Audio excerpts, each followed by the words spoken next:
Oi, pessoal, tudo bem? Bom, gente, hoje eu trouxe um tópico para a gente discutir que ele, na verdade, é um tópico de atualidades sobre o nosso Sistema Único de Saúde, falando do SUS Brasil, né? E trazendo algumas reflexões e algumas informações. Para quem tem acompanhado aí, então, as discussões, né, as videoaulas, enfim, sabe que eu falo sobre o SUS, eu tenho uma fala bem característica, Dani, que é, o SUS é bom ou ruim? Ah, tá bom, é ruim? Ah, mas por que que é ruim? Porque é ruim. Ah, porque é ruim, porque é ruim. E não sai disso, né? E aí, eu insisto em dizer que a gente tem muito mais coisas para se aprofundar do SUS do que só as filas e o tempo de espera, né? Que é a maior reclamação na visão do povo brasileiro sobre o Sistema Único de Saúde e uma visão correta, né? Demora realmente, nós temos fila de espera, temos sucateamento, temos falta de verba, a gente tem muita coisa e é real, né? Mas tem muito mais coisas, tanto para entender esses pontos, quanto para se aprofundar em outros. Coisas do tipo, eu nunca utilizei o SUS. Utilizou. Não utilizei. Utilizou, não utilizei. Utilizou. E não sabe o que é de fato, né? Que o SUS tá desde uma medicação que você compra numa drogaria até o barzinho da esquina, que aí tem a ver com alimentação. Por quê? Porque é a Anvisa. A Anvisa é braço do SUS. Vacinação. Dificilmente um de nós pagou uma vacina em uma clínica particular. Se vacinou aonde? No SUS, na UBS, famoso postinho, né? Então, é se aprofundar muito mais. Com essa discussão de hoje, eu quero trazer alguns pontos bem atuais para vocês e aprofundar nas reflexões dos pontos de atenção, dos pontos de falha sobre o sistema. E realmente, são algumas informações que a maioria das pessoas não tem, e de verdade é uma visão crítica para a gente se aprofundar e saber de fato discutir quem é o Sistema Único de Saúde. Então eu trouxe alguns pontos-chave para a gente entrar numa discussão. Então, como eu falei, os problemas do SUS são reais, mas será que a gente sabe o real motivo? Será que a gente tem a ver com esse real motivo do problema? Então, vamos lá. Convido vocês, então, a observar alguns pontos. Vamos falar um pouquinho, então, sobre demora no atendimento. Na primeira aula de discussão do tópico SUS, eu trouxe essa reportagem para vocês. Quais os principais problemas que o brasileiro enfrenta no SUS, na opinião dos brasileiros, né? Porque poderia ser na opinião dos estudiosos, enfim, dos profissionais. Não, na opinião dos brasileiros. Os dois maiores problemas é a fila de espera para as consultas e a fila de espera para exames. Aparece aí no ranking fila de espera para internações, nenhuma dificuldade, tratamento descortês ou desrespeitoso, médicos mal preparados ou médicos que não resolvem o problema, falta de equipamentos, emergências não atendidas e assim vai. Mas os dois nossos maiores problemas são fila para esperar a consulta, é o maior problema, quase 100%, aí a gente já com mais de 40% dos entrevistados que dizem que esse é o maior problema do SUS. E a fila para exames, em segundo lugar. Bom, e na mesma pesquisa, como você classifica a situação de saúde em todos os aspectos, em serviços públicos e privados no Brasil, de 0 a 10? Ruim ou péssima, a gente tem 55% das pessoas, ruim ou péssima é de 0 a 4. Regular, de 5 a 7, 34%. E boa ou excelente, 10%.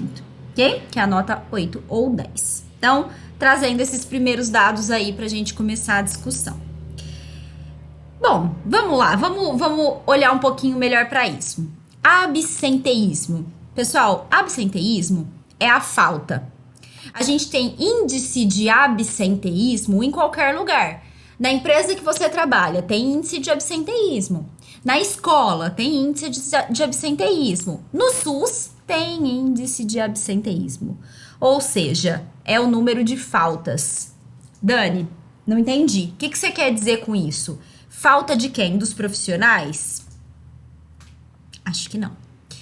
Os principais problemas do SUS, vamos lá, vamos colocar, pegando aquela reportagem que eu iniciei, 41% dizem que é a espera para consultas. E aí eu vou trazer um paralelo para vocês. O alto índice de faltas dos pacientes nas consultas agendadas. O paciente que falta numa consulta, muitas vezes, aliás, na maioria das vezes, não tem noção de como que isso afeta todo o planejamento dali para frente. Eu trouxe aqui um outro estudo para vocês, mostrando aí, esse estudo foi feito em um hospital e que eles começaram a perceber o grande número de faltas dos pacientes. E aí, faltas, consultas marcadas, por exemplo, consultas marcadas em pediatria em abril, 7. E em falta, 5. É muita coisa em relação à falta, gente. Se vocês observarem aqui, de abril a dezembro, vamos pegar pré-natal, 5, 10. A porcentagem de faltas nas consultas agendadas tem crescido cada vez mais. Dani, eu nunca parei para pensar nisso, mas as pessoas não param. E será que, enquanto eu tenho uma consulta agendada e eu não vou à consulta, será que eu não bloqueio e eu não aumento o tempo de espera desse paciente que não estava conseguindo, que estava em fila? Pensem. Na mesma pesquisa, aqui são perguntas que os pacientes responderam, ok? O que motivou a falta? O que motivou para quem compareceu e para quem, quer dizer, quem não faltou e para quem faltou. Então, quem não compareceu, a quem faltou e quem compareceu. Então, o que motivou faltar? Esqueci. Ou melhorei. O que motivou não faltar? É um motivo muito importante eu ter a minha consulta em respeito ao profissional que estava lá me esperando. Como se sentiu ao procurar o médico? Para quem faltou? Eu estava com medo da doença e eu estava preocupado, mas faltou. E quem foi na consulta? Como se sentiu? Esperançoso? Como se sentiu apreensivo, mas seguro?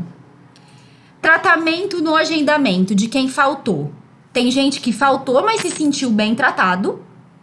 E tem gente que faltou e disse que não foi escutado. Quem compareceu se sentiu bem tratado e muito bem acolhido. Teve opção de escolher a data? Não. E quem compareceu, em algumas situações, teve a opção, o que é muito bom, né? E também não teve, mas não faltou. Houve demora para agendar? Vamos lá, essa aqui eu acho bem interessante. Houve demora para agendar? Sim, demorou muito. 2 semanas. Demorou muito, 1 mês. E faltou. Demorou muito, 3 semanas, mas foi. Demorou muito, não. É muito curioso isso. Por que você acha que há faltas para quem faltou? Porque esqueceu ou porque melhorou? E porque é fácil marcar. Vai lá, marco. Eu tô passando ali na frente da UBS, vou lá e marco.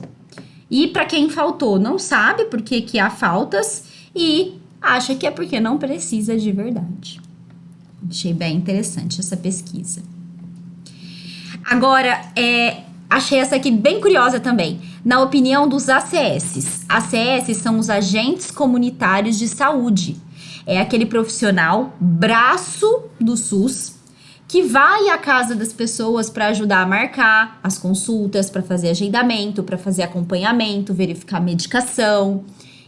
É um braço do SUS mesmo. Nossa força na atenção básica é dos ACS, né? Dessas pessoas que vão nas casas. O que o ACS acha, né? O agente comunitário acha sobre o que motiva a falta. Ele fala que é o esquecimento das pessoas, a melhora, a pessoa melhorou e não foi, facilidade de marcar, nos param e perguntam, tem vaga para consulta aí? Tipo, vou, marco e boa, e não vou. E quem tá realmente precisando, tá lá esperando a assistência, né? Essa daqui realmente, ó. Desconhecimento e negligência sobre bem comunitário. São aquelas pessoas que falam que o SUS é ruim porque é ruim e não sai disso.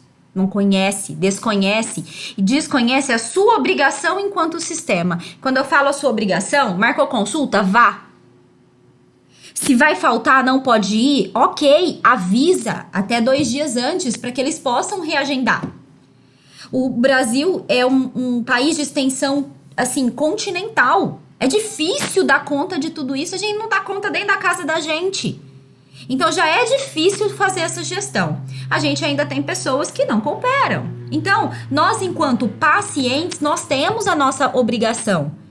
Na semana passada, nós discutimos os princípios básicos do SUS. Vocês viram que o SUS foi uma conquista do brasileiro, que foi para a rua buscar uma saúde pública de qualidade.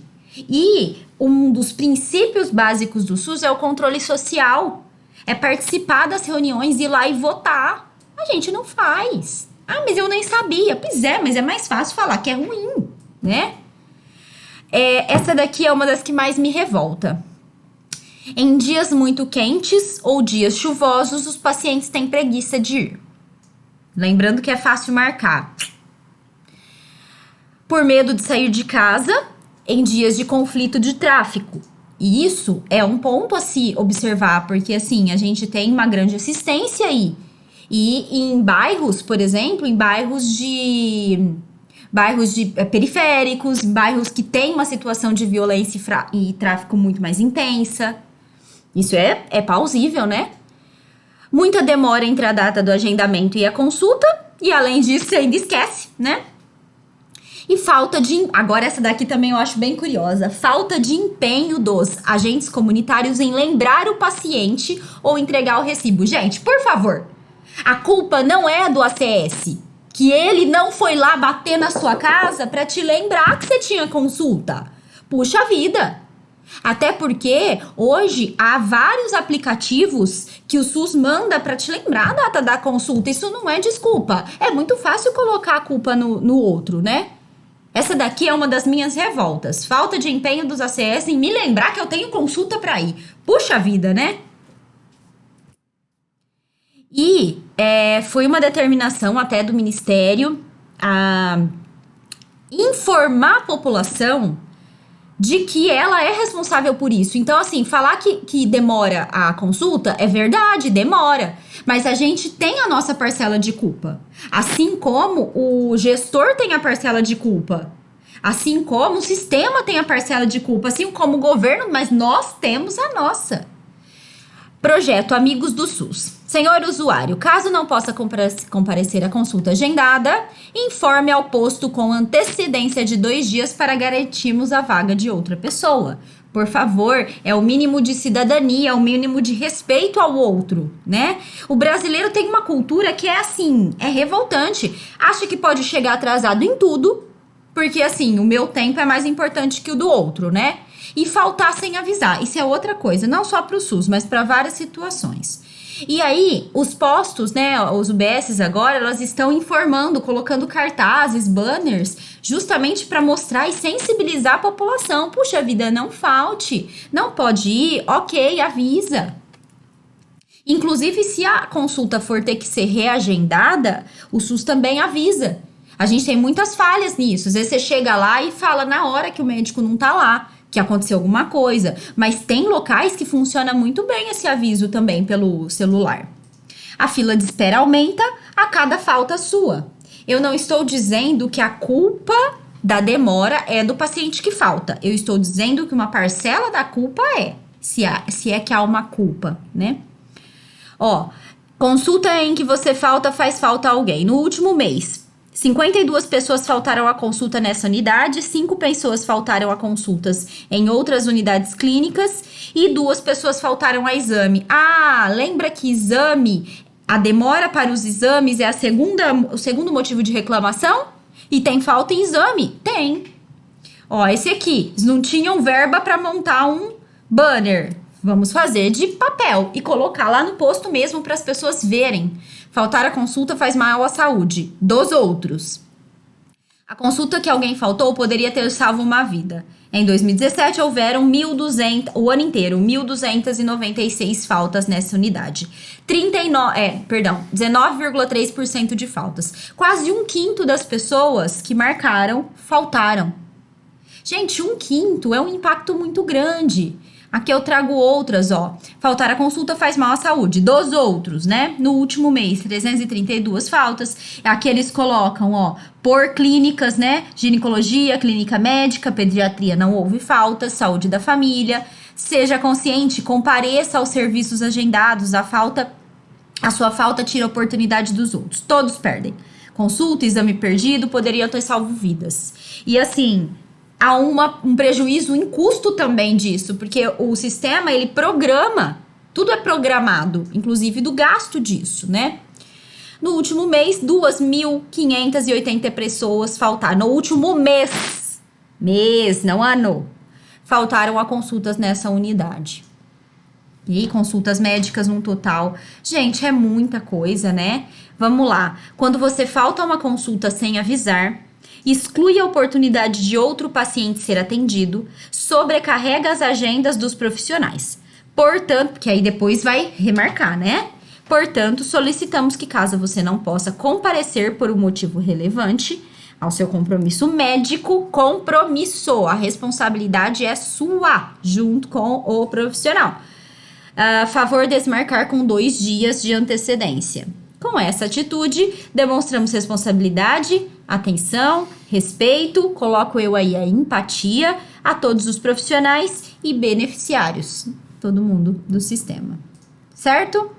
Mais um modelo, ó, 215 pessoas. Eu fui pegando de locais diferentes, de estados diferentes, cidades diferentes, para vocês verem que isso é recorrente. Então, gente, a demora ali para o atendimento tem várias causas.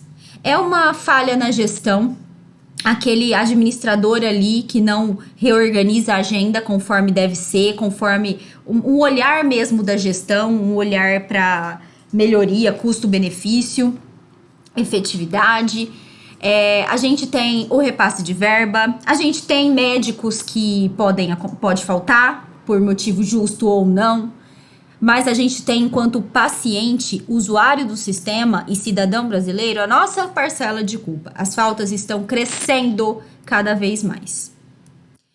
Mais um aqui, no mês de janeiro de 2017, foi agendado 43. Aí, gente, quantas pessoas precisam de um eletro? E teve aí, dos 43 agendados, 17 faltaram.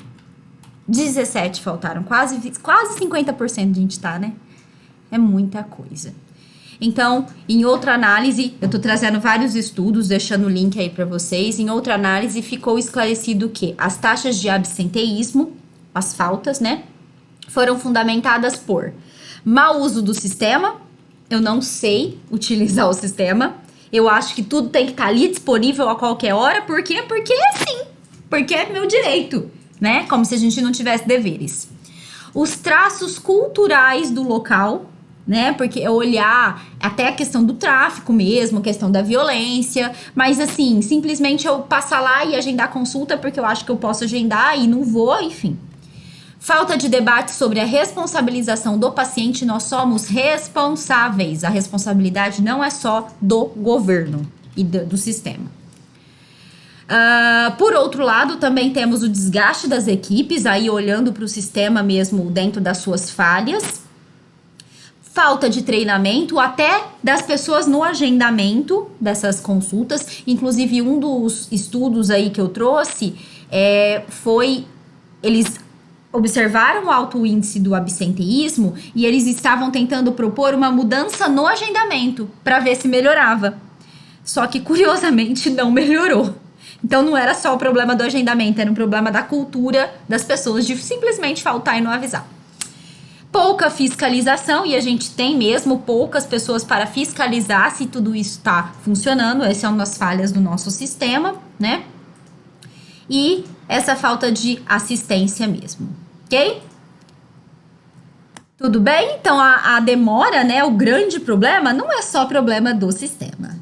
Os brasileiros fazem isso também, tem sua parcela de culpa, né? Parcela de responsabilidade, melhor dizendo.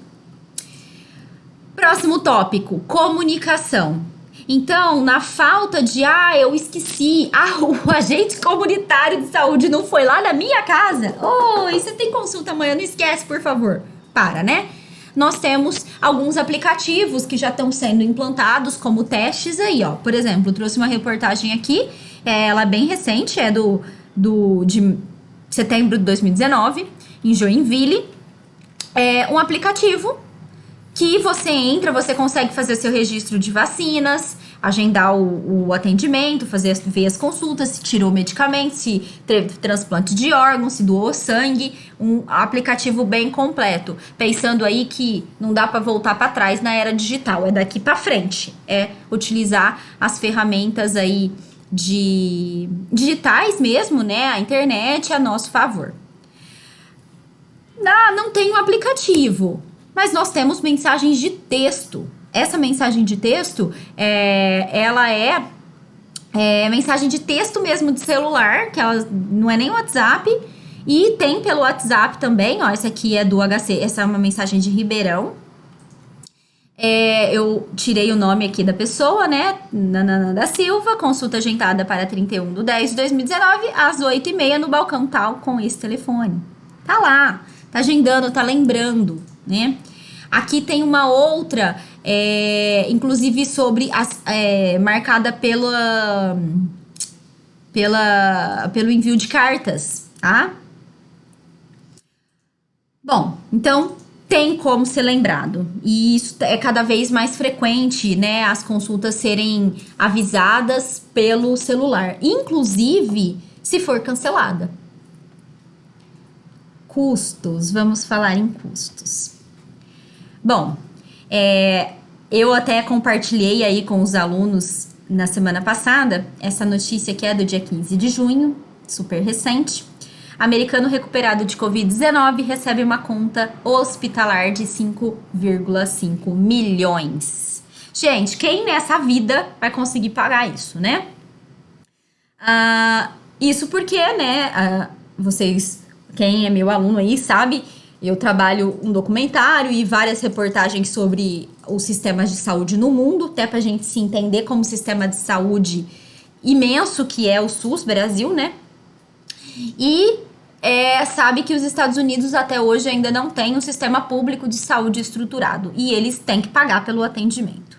Então, essa notícia versus sem o SUS é barbárie. Por incrível que pareça, poucos brasileiros sabem que o Brasil é o único país com mais de 100 milhões de habitantes, mas a gente já passou dos 200 milhões, que ousou levar assistência médica gratuita a toda a população. Ousou, porque é bem ousadia.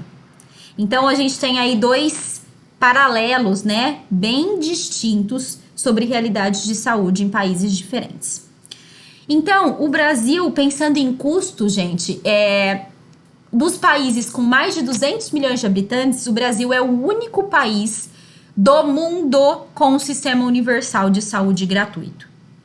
Gratuito, né? Lógico que nós pagamos via impostos, mas assim como todos os países que têm o sistema gratuito. O SUS é o único país, então, com mais de 200 milhões de pessoas que tem sistema de saúde gratuito 100%. E a minha pergunta é: você consegue fazer tudo o que você quer com o seu salário?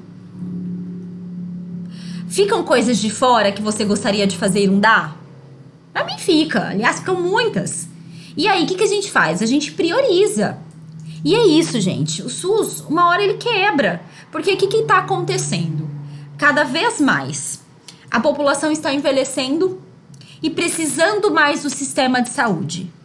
E aí, tem uma contrapartida, que nós brasileiros, a gente não tem a cultura de se envolver.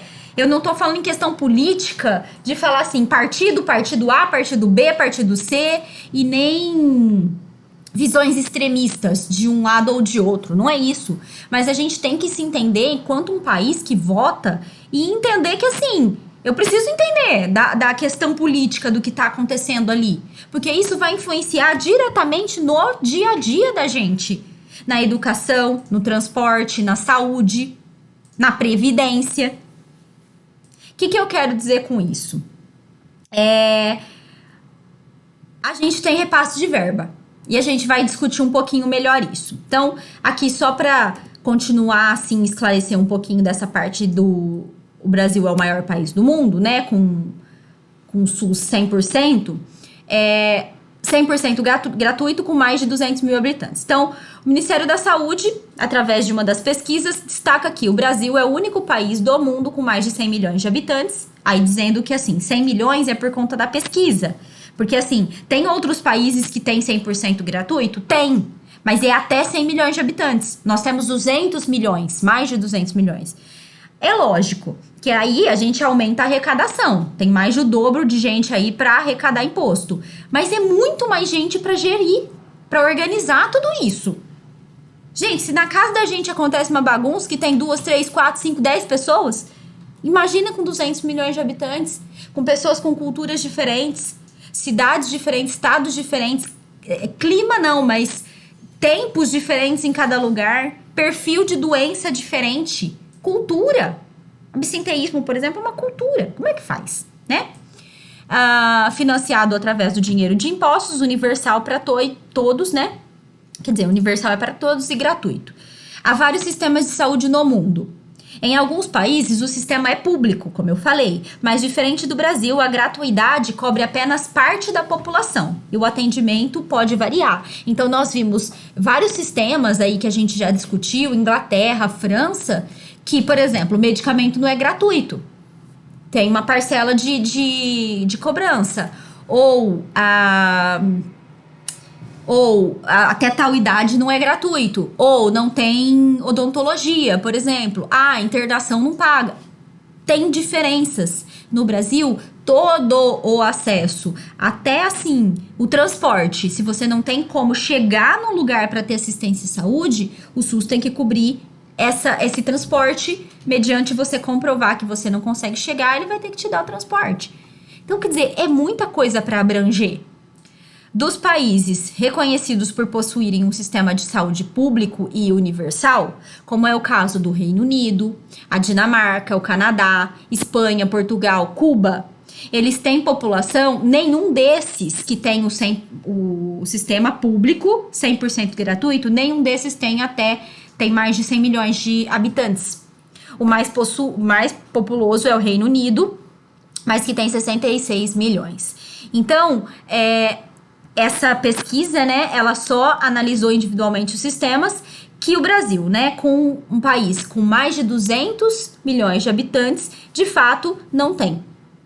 Como o Brasil, com mais de 200 milhões, um sistema de saúde público estruturado e que cobre, né, 100%,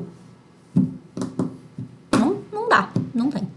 Então, quando falamos em assistência gratuita, a gente fala não só, né, nas consultas, a gente fala em consulta, cirurgia, internação, transplante, prevenção, odontologia e medicamentos. E aí vocês vão ver que medicamentos, nós temos 3 grandes grupos de medicamentos. E se o que você precisa não se encontra em nenhum dos 3 grupos, você ainda tem outra via, que eu vou explicar na aula de medicamentos, tá? Bom, dentro disso, né, o SUS criou a Carta SUS.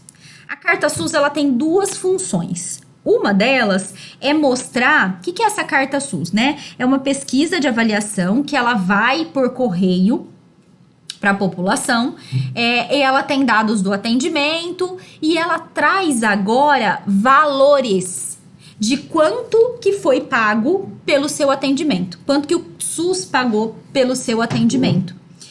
E por que isso? Para eu ter que pagar depois? Não. Exatamente como aconteceu aqui? O americano recebeu a sua conta? Não. É justamente para as pessoas entenderem que as coisas custam, gente. Quando a gente fala num custo de internação, um custo médio de internação, meu mestrado eu observei vários custos, né, tanto da medicação quanto das internações. Você falar em um custo de internação, você tem que contar, você pôr na conta aí o valor da medicação que o paciente utilizou, dos insumos que ele utilizou, a conta, a hora dos profissionais, do médico, do farmacêutico, do enfermeiro, do fisioterapeuta, do nutricionista, de todos os que te deram atenção. Você tem que contar luz, rouparia, higienização, limpeza, energia elétrica, água, alimentação. Tudo isso tem que entrar para conta. Eu vou falar um preço médio de internação. Médio, quando eu tô falando num sistema, numa internação que a pessoa não está em estado grave. É uma média diária de 2.000 no mínimo por paciente por dia de internação. Vocês têm noção de valores? Então, o SUS começou a enviar essas cartas com valor de atendimento. Essa carta aqui, inclusive, a pessoa que me cedeu a imagem, né? Ela falou assim, eu vou encontrar a da cirurgia que eu fiz. Ela fez uma cirurgia, ela teve um câncer, fez o tratamento todo e a cirurgia. Teve assistência tanto de psicólogos para fazer acompanhamento, não só o tratamento e a cirurgia. E a cirurgia foi em torno de R$12.000. Uma cirurgia de um paciente, que é um dos casos de câncer, por exemplo, que a gente mais tem. Tá? Então, essa carta SUS, ela envia não só o valor, para as pessoas começarem a ter a sensibilidade de entender que aquilo custa também. Não falte, né? Siga, né, as coisas. E aqui tem um outro, ó, esse aqui, um valor de 500, um parto básico. Um parto sem complicação. Eu falo um parto normal, sem complicação, em torno de R$500 por pessoa, imagina, né? E essa carta SUS, ela também é uma ouvidoria. O que é uma ouvidoria? A mesma carta SUS, no mesmo papel, vem lá o valor, os detalhes do seu atendimento e vem para você avaliar. Aqui a imagem ficou um pouco desfocada, mas você avalia o local, a estrutura física do hospital, a equipe médica, a equipe de enfermagem. Você pode citar tópicos que você queira. Só que as pessoas pegam isso, olha o valor, fala, faz mais que a obrigação, rasga e não envia isso aqui de volta. E isso é um motivo, esse papel, você reenviar ele vai direto para o Ministério da Saúde. Para começar, a gente começar a cobrar para melhorar o sistema. Mas só que assim, não é culpa minha, não é responsabilidade minha, né? Eu não tenho que dar informação para ninguém. Eu só tenho que usar e ser bem atendido. Puxa vida, né? Isso não volta. Ok? E um dos pontos mais críticos aí pra gente entender o processo, gente, verba. Para quem acompanhou a aula da semana passada, eu falei assim, nós temos 3 gestores. O SUS funciona por hierarquização, são os princípios os princípios organizacionais. Ele tem descentralização e hierarquização. O que significa isso? Que tem quem manda em quem, mas cada local tem que ter a sua força de decidir políticas locais, dependendo da característica daquele lugar. O Brasil é muito grande, não adianta eu falar que é a mesma regra para todo mundo, que não é. Enfim, então nós temos gestor nível federal, Ministério da Saúde, na figura do Ministro da Saúde. Dentro de cada estado do Brasil, nós temos as secretarias estaduais de saúde, na figura do secretário de saúde estadual, que é o gestor. E dentro de cada estado tem todas as cidades, não tem? Cada cidade tem a sua gestão, que é a Secretaria Municipal de Saúde, na figura do secretário de saúde municipal, ok? Muito bem. E aí, isso também vimos a semana passada, que o federal manda dinheiro para cada estado. Cada estado. E cada estado manda dinheiro para os seus municípios. E o federal manda dinheiro direto para os municípios também. E é essa a relação de verba, baseado sempre no número de habitantes do lugar. E outros fatores também. Bom, ok. O que a gente já sabe, então? Que federal manda dinheiro pro estado e para os municípios. E os estados mandam dinheiro para os municípios. E o município leva a saúde na costa. Tudo bem. A gente sabe também que a população está envelhecendo. E cada vez mais vai precisando do sistema de saúde. A gente sabe também, que isso eu já falei em outra aula, que 2/3 da população, elas têm assistência exclusiva do SUS. Não conseguem, não pagam um convênio particular de saúde. Utiliza apenas o convênio público, que é o SUS. Ok. Bom, sabendo esse panorama, vou trazer um dado para vocês. Dinheiro insuficiente. O repasse de verba para a saúde, há muito tempo, ele é insuficiente, a quantidade de dinheiro que é repassado. Se a gente comparar os outros países, essa é da Organização Mundial, mas ela é um dado até um pouco antigo, 2013. Se a gente comparar a quantidade, percentual dos gastos públicos em saúde em relação ao total, olha a porcentagem do Brasil em relação aos outros países. Nós gastamos menos. Isso porque o repasse de verba é menor. O preço que se paga por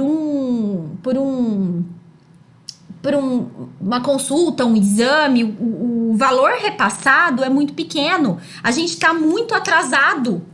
Precisa ser, igual a inflação, precisa ser corrigido isso, ano a ano, para aumentar o repasse e poder melhorar o sistema. Só que o que acontece? Ao invés da gente investir cada vez mais, o que o Brasil fez? Política, gente. Vocês têm que acompanhar. Porque aí é fácil falar um negócio que a gente não sabe e não entende. Entendo que é PEC 241 ou PEC 55 e como ela pode afetar a sua vida. Com o objetivo de congelar os gastos públicos e controlar a crise econômica, foi feita uma proposta. Quando Michel Temer assumiu, ele assumiu com um intuito, que era controlar gasto público. A custa de quê e que gasto? É o meu questionamento. Foi feita uma PEC. O que é uma PEC? É uma emenda à Constituição. Nós vimos a Constituição de 1988, que fala que saúde é direito de todos e dever do Estado. Quando você propõe uma emenda constitucional, você coloca um adendo, uma observação nessa Constituição. Essa PEC, essa emenda, que foi proposta por Michel Temer, ele foi junto com a questão da Previdência, que depois foi votada. Propõe um novo regime fiscal a ser seguido nos próximos 20 anos. 20 anos. Se a população está envelhecendo agora, você imagina o Brasil daqui 20 anos, em todo o país. O que essa PEC fala? Ela limita os gastos do governo em diversas áreas, inclusive em saúde e educação. É o que a gente chama aí de teto de gastos do governo. Na realidade, trata-se de um congelamento dos gastos públicos que em um futuro próximo limitará a prestação de serviço. Fato. O que aconteceu? Essa PEC, aprovada no governo do Michel Temer, ela congela os gastos em várias áreas, inclusive em saúde e educação. O que é congelar o gasto, Dani? É que não vai ter mais verba? Não. É que essa verba não vai se alterar. Ou seja, vai ser considerado a inflação? Não, não vai ser considerado. Então, a gente tem um sistema imenso que já tem um repasse de verba muito sucateado, inferior ao que devia, muito inferior ao que devia. E por 20 anos, essa PEC foi aprovada, tá? Por 20 anos vai ser congelado. Não vai se gastar mais. Inclusive, a população vai envelhecendo, o sistema vai sucateando e eu não vou colocando mais investimento. É isso. Resumindo, é isso. A PEC, né? Essa PEC, a iniciativa para modificar a Constituição do governo foi com o objetivo, então, de frear esse crescimento dos gastos públicos, porque aí quando eu congelo, eu não gasto a mais, para tentar equilibrar essas contas públicas. A ideia é fixar por 20 anos, podendo ser revisto depois de 10 anos. E um limite de despesas. Será o gasto realizado no ano anterior, corrigido pela inflação. Na prática, em termos reais, a gente faz uma comparação aí, que o dinheiro é capaz de se comprar num dado momento, ele fica congelado.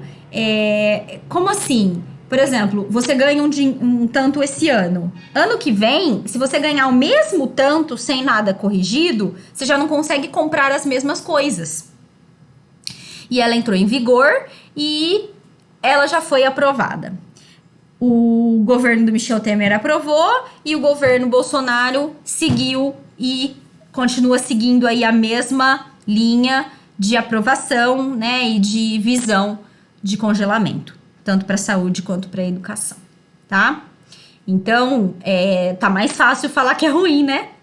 Que eu não preciso me aprofundar em nenhuma discussão. Tá mais fácil eu ficar ali no superficial, só entendendo que a culpa é do outro, né? Que a responsabilidade é do outro e que eu só tenho direito de um sistema muito lindo porque eu pago imposto. Não é assim.